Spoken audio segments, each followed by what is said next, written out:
ఓ ప్రశ్న నా దగ్గర ఉంది, మీ దగ్గర సమాధానం ఉందో లేదో నాకు తెలియదు అన్నాడు. ఏంటి అని అడిగాను.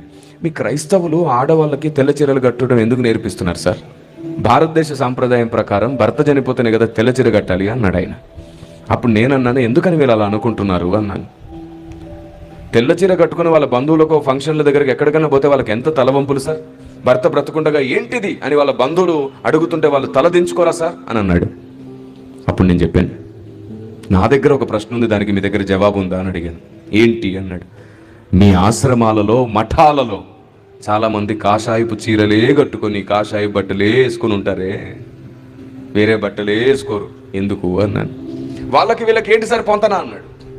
పొంతనుందో లేదో నేను చెప్తాను, అడిగింది నాతో చెప్పండి అంటే ఆయన అన్నాడు, ఎవరైతే తమ బ్రతుకులు సమర్పించుకుని ఆ మఠాలకు దేవునికి పూర్తిగా జీవితాన్ని అర్పిస్తారో, ఇంకా మాకు వేరే కోరికలు వద్దు అనుకుంటారో వాళ్ళే కాషాయపు బట్టలు వేసుకొని అక్కడ ఉండి సేవ చేస్తూ ఉంటారంట.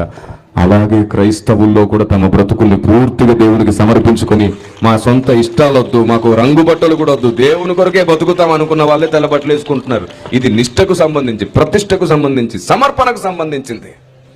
అలాగని క్రైస్తవులు అందరు తెల్లబట్టలు ఏమి వేసుకోరు. తమ బ్రతుకుల్ని తమ ఇష్టాలను కూడా పూర్తిగా సమర్పించిన వాళ్ళే తెల్లబట్టలు వేసుకొని తిరుగుతున్నారు. ఇది సమర్పణకు సంబంధించిందే కానీ సాంప్రదాయానికి సంబంధించింది కాదు అన్నాను. వెంటనే ఆయన ఏమన్నాడు తెలుసా? అలాగైతే ఆ సమర్పణ మీకెందుకు లేదు కిరణ్ సార్, మీరెందుకు షూటు బూట్ వేసుకొని తిరుగుతున్నారు అన్నాడు.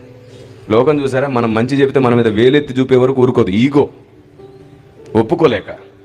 అప్పుడు నేనన్నాను, మీలాంటి పూజారులు మీలాంటి పెద్దలు భారతదేశం అంతా బాప్తిసం పొందితే నేను కూడా వైట్ అండ్ వైట్ వేసుకుందామని ఎదురు చూస్తున్నాను అన్నాను.